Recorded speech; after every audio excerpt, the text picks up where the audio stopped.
So I'm chatting about energetic boundaries, emotional heaviness and baggage that we can carry from our sessions with our clients, and how to keep all of that stuff clean and clear in our sessions so that we're, as healing arts practitioners, we're functioning at our best possible capacity and capabilities.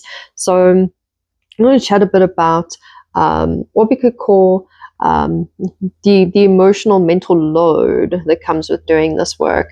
And there's something that I mean, I've experienced it, and I know other practitioners have, and it's this feeling of like being full, okay? Not in the good way, not fulfilled, but full.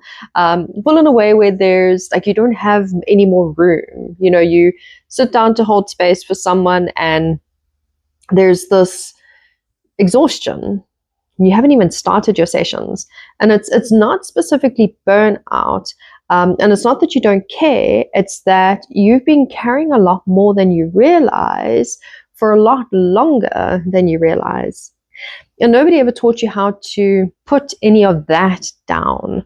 And this is the emotional load that I'm talking about here, the emotional load that us as healing arts practitioners carry. Most people think about their clients in certain ways, and yes, that's part of it. But it's the grief that someone brought in last week, Tuesday. It's the crisis session you had on a Thursday, the client who's been in the same cycle for 6 months and you don't know how to help them move forward. But the load is actually bigger than that. It includes the weight of holding others' pain while still managing your own life outside of sessions. Okay, because we're human. This ongoing low-level vigilance that comes with doing very sensitive work. We're always monitoring, always reading the room, always tracking, and the grief of clients who don't progress, or clients that just disappear on us, the doubt that surfaces after a difficult session. Did I say the right thing? Did I miss something? Was I enough? Did I do enough? That invisible labor of being the steady one, the grounded one, the one who holds it all together for everyone else. And underneath all of that, often the practitioner's own unprocessed stuff. Because practitioners, like I said, we're human. we're also having a human experience here. And we have our own grief, we have our own fears, we have our own shadows. And when we haven't made space to tend to our own experiences, it gets laid underneath the load that we're carrying for others. And the whole thing just gets heavy. Okay? It gets way too heavy to carry. And there's some signs that make it easy to spot. There's the fatigue, the emotional flatness, the dread before a session. If you used to get excited about your sessions, now you're like, I've got to do a session. But some of the signs are a little bit more subtler than that. You might notice you're thinking about specific clients outside of session time. You're replaying conversations. You're worrying about them. You're feeling responsible for outcomes that you don't even have any control over. And you've stopped having clear boundaries between your practitioner self and your personal self. And that switch doesn't really fully turn off. You're kind of sitting in both realms now. You're giving a lot, but receiving very little from supervision, from your own practice, from relationships that fill you up rather than, ask things of you. So you end up feeling vague. You like vaguely guilty for resting. Like you should be doing more. You should be holding more. You should be being more available. And some of what you're carrying genuinely belongs to you. Your own emotional responses to the work, your own grief about a client situation, the way certain stories trigger something in your own history. And that's yours. That's your own material. And it deserves tending through your own reflective practice, through your own therapy, your own supervision, working with a mentor, your own inner work, your self-development work. But a lot of what you're carrying doesn't belong to you.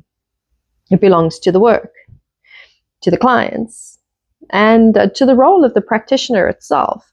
And that invisible weight of responsibility that comes with being someone that people trust with their most tender and vulnerable places and spaces.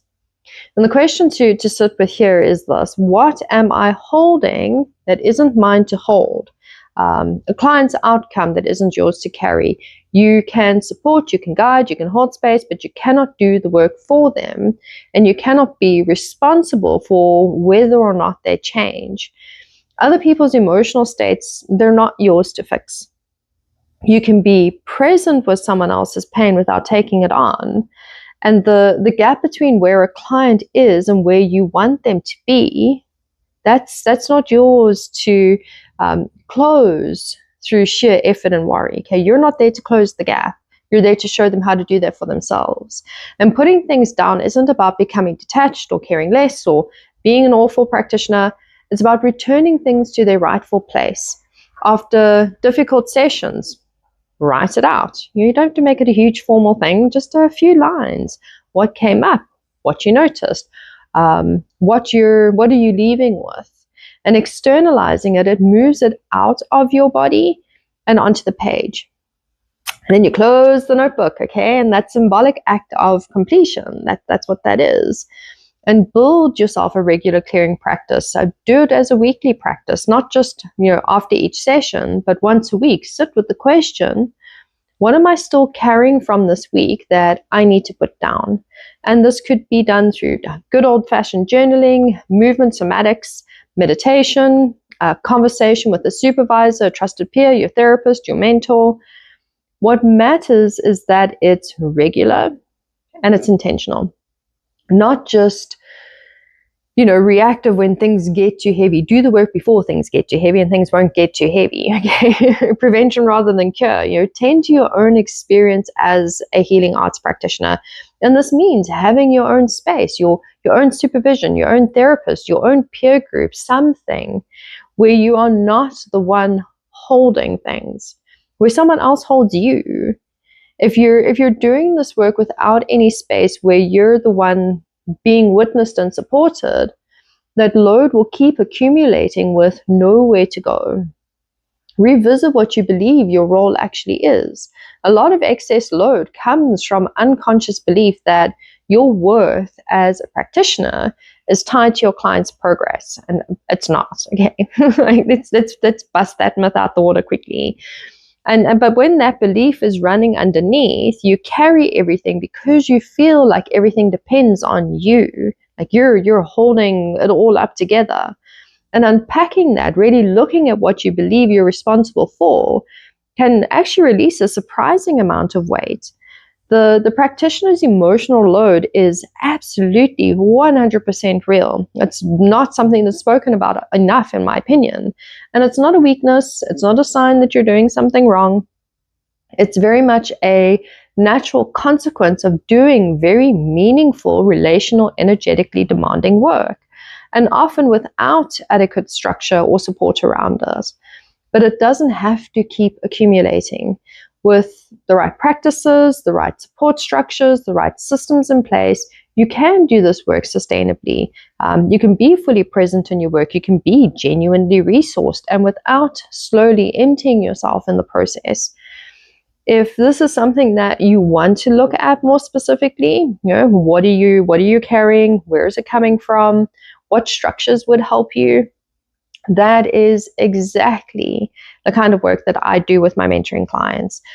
So if you're struggling with the emotional load, you're struggling with the weight of the work that you do, and you don't know how to partition everything out and put these lines and things in place, your complimentary practitioner assessment call is where you start.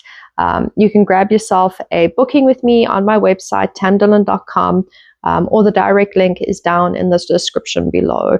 But work with a support structure, work with peer groups, therapists, have systems and structures in place that will give you the support, that make you feel held and supported.